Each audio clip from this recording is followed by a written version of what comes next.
अस्सलाम वालेकुम दोस्तों, कराची जो कि वर्कर के साथ खुशामदीद। क्या हाल है? उम्मीद करता हूँ खैरियत से होंगे और अल्हम्दुलिल्लाह मैं भी खैरियत से हूँ।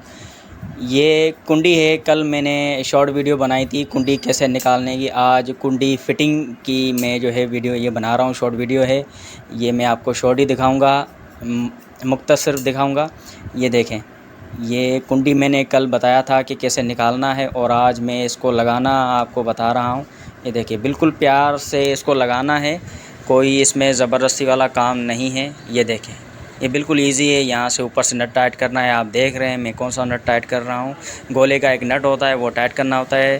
तो ये कुंडी का दूसरा हुक है जो मैं दूसरा लगाने जा रहा हूँ, अभी आपके सामने है। ये देखें, ये दूसरा हुक भी लगाना बहुत लाजमी है, इसके बगैर कुंडी काम सही नहीं करेगी।